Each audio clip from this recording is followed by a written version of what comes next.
snack. Me and you gonna have a little chat about books. Hi guys, so I am here today to do a book haul. This is actually going to be part 2 of my March to April 2016 book haul, and that is because I picked up so many books in March, the end of March and the start of April, and that is because I did work experience and I got a lot of books from work experience. I also got sent a lot of books from publishers. All of those books are in a separate video in part 1, so go and check that out. I will link it below.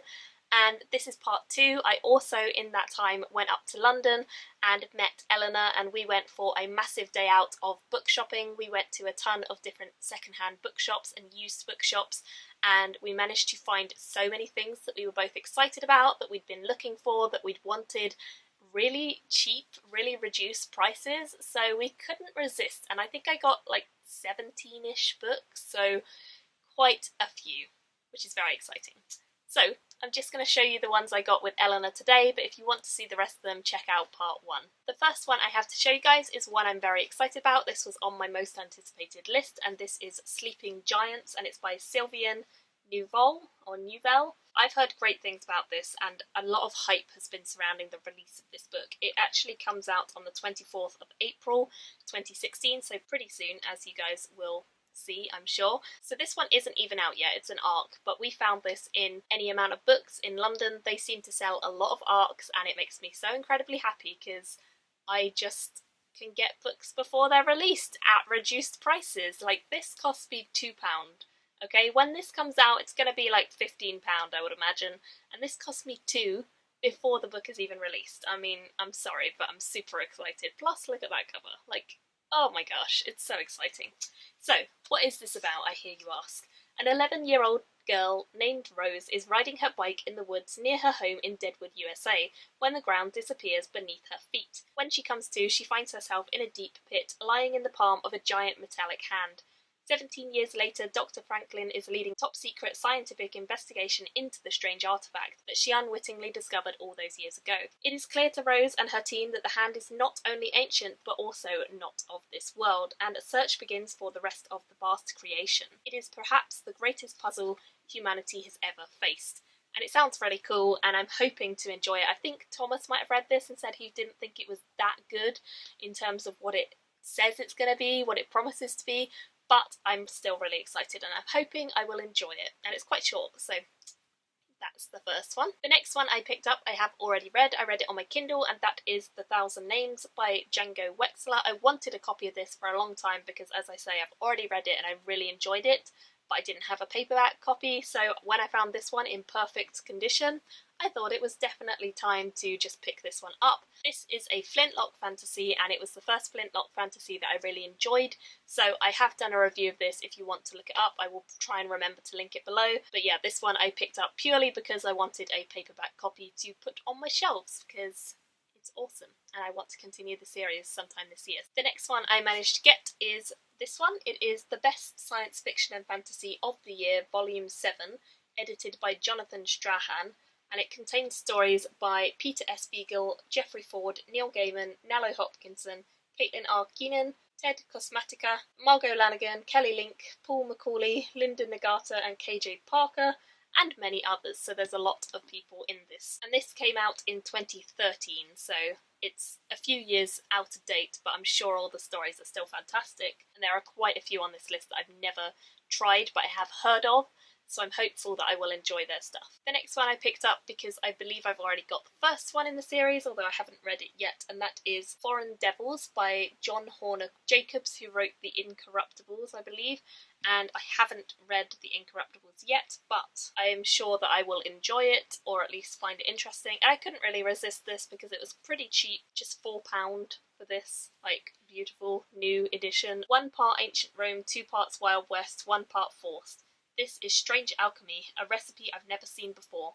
I wish more books were as fresh and brave as this, and that's a quote from Patrick Rothfuss talking about this series. So that sounds good, that sounds promising, and I'm hopeful that I'll like it. Plus, it has a dragon on it, so fingers crossed that means there are dragons, and that they're good. Next one I have to show you is one that Elena actually found and then thought I would like, and she was very right, I'm sure.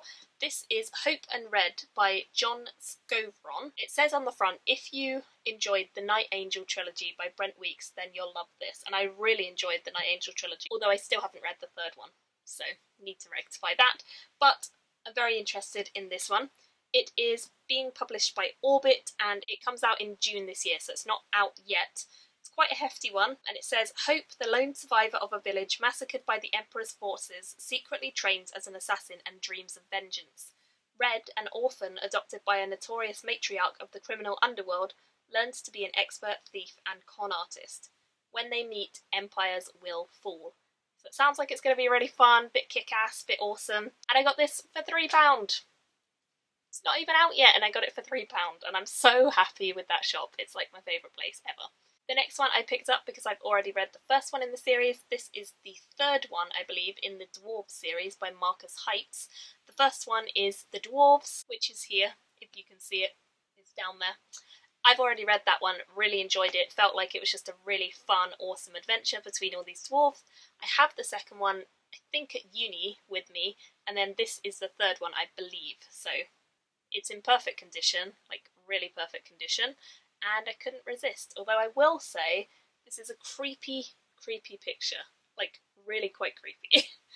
So, that is that. Very excited to continue on with this. Won't say a lot about it other than it focuses on dwarves. The next one I picked out is also one which is relatively new and only came out in 2016, I believe. This is Girl Waits with Gun, a novel by Amy Stewart, and I believe this is a kind of Western style one. Constance Kopp doesn't quite fit the mould. She towers over most men and has no interest in marriage, and she has been isolated from the world since a family secret sent her and her sisters from the city to the country 15 years before. When a powerful, ruthless factory owner runs down their buggy, a dispute over damages turns into a war of bricks, bullets and threats as he unleashes his gang on their farm. It turns out that Constance has a knack for outwitting the criminal element, which might just take her back out into the world and onto a new patch in life. Sounds like it's going to be fun. She sounds like a fairly feisty lady, which I'm excited about, and I think this will be a good read generally. Next one I picked up because I've heard of the author, but I haven't actually read any of her stuff, and that is The Dark Lord of Derkholm, which is by Diana Wynne Jones. I haven't read any of her stuff, as I said, but I do want to. And it says on the back, Curina, High Chancellor of the Wizards University, has received more than 1 million letters from wizards, farmers, soldiers, elves, dragons and kings, all begging her to put a stop to Mr. Chersney's pilgrim parties, groups of tourists from the next-door world who descend once a year. Their expectations, all the trappings of a fantasy land, Dark Lord, evil enchantress, winged minions, wizard guides and all are devastating to the world, and the inhabitants have had enough. But Mr. Chesney's orders are backed by a very powerful demon. Querida can't say no. In desperation, she takes a thief, a priest and a wizard to consult the oracles. Sounds like it's kind of an adventure one. I don't know if this is a kid's book or not, but it definitely is a lot shorter than a lot of other epic fantasy, so that's good. And I am looking forward to trying some of Diana Wynne Jones out at last, because I just haven't got around to her yet, but I've been meaning to. The next one I picked up is The Water Knife by Paolo Bacigalupi, and he is the author of The Wind-Up Girl, which I have on my to-read shelf but haven't read yet, but I've heard good things about him, so I thought I might as well get this as it was really cheap. The bodyguards had pulled him out of the cell and put him in a room without windows, made him wait, sweltering, for her to come. I hear you've taken bullets, she said when she finally sat across from him. Angel looked at her with contempt and lifted his shirt, all macho, showing puckered scars. That's good. The work I've got for you might involve a few. Why do I want to get shot for you? Because I pay better. She smiled slightly. And I'll give you decent ballistic armour. With a little luck, you might even live. Got a really weird cover as well. What are they meant to be? Weird mushrooms? I don't even know. I don't know. The next two I have are by the same author, and that is Patricia A. McKillip. I've heard good things about her from different people over the years, and I finally managed to pick up some of her books, which, let me just say, the cover of this, look at it. It is absolutely stunning the whole way round. I mean, I can't even. It's just gorgeous. And the same with this one. They are both so beautiful. So, so beautiful. The first one I have is In the Forests of Serre, which I believe both of these are standalones. In the tales of World Fantasy Award-winning author Patricia McKillip, nothing is ever as it seems. A mirror is never just a mirror. A forest is never just a forest. Here it is a place where a witch can hide in her house of bones and a prince can bargain with his heart, where good and evil entwine and wear each other's faces, and where a bird with feathers of fire can quench the fiercest longing. Returning from a war, Prince Ronan of Serre accidentally tramples a white hen in the road and earns a witch's curse. Her words are meaningless to a man mourning his dead wife and child, but they come to pass all the same. Ronan has not been home a day before his father insists on an arranged second marriage. As he gazes into the forest, desperate for a way out, Ronan glimpses a wonderful firebird perched on a nearby branch. He follows where it leads him into a sideways world where his father's palace no longer exists, but his intended, the beautiful Princess Stony, is on her way to that palace, and her fate depends on Ronan wanting to find his way home. So that one sounds like it's going to be really interesting. And again, these are really short, so I'm really looking forward to reading a bit older fantasy and having some shorter reads. And this one is The Tower at Stonywood, so I'll read you the blurb of this one. She saw the knight in the mirror at sunset. During the wedding festivities of his king, Cyan Dag, a knight of Gloinmere, is sought out by a mysterious bard and told a terrifying tale that the king has married a false queen. A lie cloaked in ancient and powerful sorcery, spurred on by his steadfast honour and loyalty, Cyan departs on a dangerous quest to rescue the real queen from her tower prison, to prevent war and awaken magic in a land that has lost its way. Sounds delightful, and I'm really looking forward to it, and I cannot get over how beautiful that is. I mean, seriously, like, how beautiful is that? It's so gorgeous. The cover artist for both of these is Kinuku Y Craft. Yeah, just observe how very, very stunning and beautiful this is. I mean, I was initially attracted to these books because of the covers, and then when I found out it was Patricia A. McKillip as well, I was like, okay, I'll have it. The next one I picked up is This Little Mass Market, and that is The Golden City, a novel by Kathleen Cheney. Never heard of her before, but it sounded good. For 2 years, Oriana Credes has been a spy among the social elite of the Golden City, reporting back to her people, the Serre, seafolk banned from the city's shores. When her employer and only confidant decides to elope, Oriana agrees to accompany her to Paris, but before they can depart, the two women are abducted and left to drown. Trapped beneath the waves, Oriana survives because of her heritage, but she is forced to watch her only friend die. Vowing vengeance, Oriana crosses paths with Giulio Ferrier, a police consultant who has been investigating the disappearance of a string of servants from the city's wealthiest homes. Giulio also has a secret. He is a seer, and his gifts have led him to Oriana. Bound by their secrets and not trusting each other completely, yet having no choice but to work together, Oriana and Giulio must expose a twisted plot of magic so dark that it could cause the very fabric of history to come undone. That sounds cool. Another one that I picked up is The Gone Away World. This is by Nick Harkaway, and I've heard good things about this. I don't know if it's a series or just a standalone book, but I've heard good things about it. The Georgeman pipe is the backbone of the world, and it's on fire. Gonzo Labitch, professional hero and troubleshooter, is hired to put it out, but there's more to the fire, and the pipe itself, than meets the eye. The job will take Gonzo and his best friend, our narrator, back to their own beginnings and into the dark heart of the Georgeman Company itself. Equal parts raucous adventure, comic odyssey, and romantic epic, The Gone Away World is a story of, among other things, love and loss, ninjas, pirates, politics, curious heroism in strange and dangerous places, and of a friendship stretched beyond its limits. But it is also the story of a world, not unlike our own, in desperate need of heroes, however unlikely they may seem. I mean, that sounds good to me. I really like this sort of interesting strip that they have going on with the spot varnishing and stuff. It goes all the way around, which I think is really, really cool. But yeah, it sounds cool. It sounds pretty epic. I don't know if it's really fantastical or not, but I mean, there's pirates and ninjas and stuff, so that's cool. The next one I was also told to pick up by Elena, and this is The Great Zoo of China by Matthew Reilly. Basically, she described it to me as Jurassic Park with dragons, and that's also what the quote on the front says. And I didn't really need anything else other than that to pick this up, so I'm not even going to give you guys a synopsis, but I'm going to just say, apparently this is Jurassic Park but with dragons instead of dinosaurs.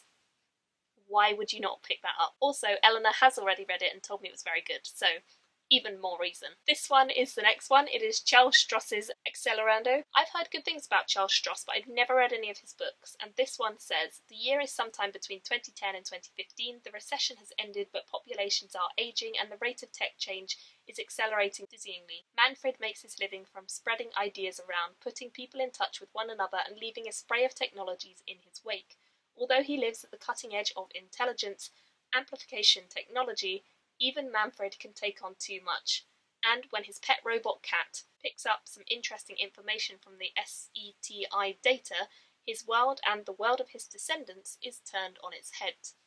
I'm looking for more and more sci-fi these days. I've been really enjoying it, so I'm sure this will be one that I dive into soon. Talking of science fiction, the last two are also science fiction focused, and the first one is Alastair Reynolds' Revelation Space, which I'm sure is the one that Paul was talking about being amazing, either this or one of his other ones, and I've heard good things. I've heard a lot of good things about this author, so I couldn't resist. 900,000 years ago, something wiped out the Amaratin.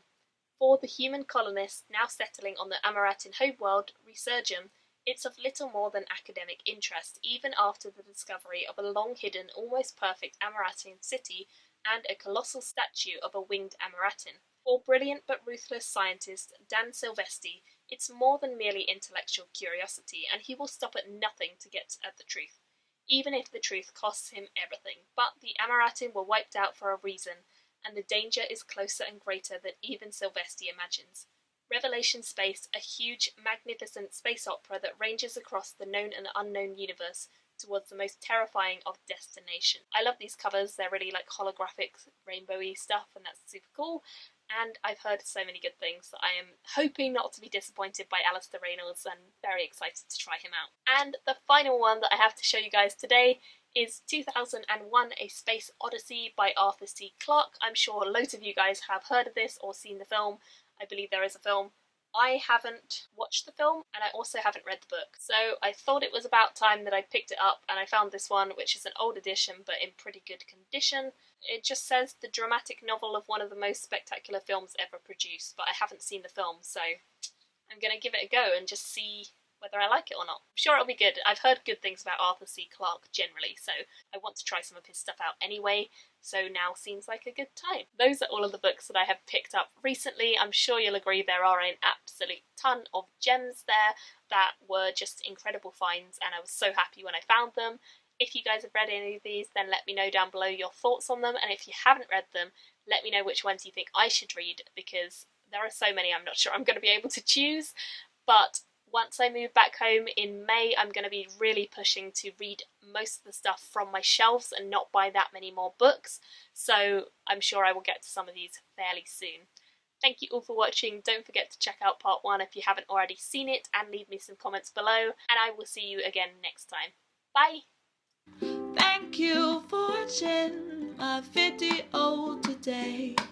Go pick up a book, then come back and chat with me again.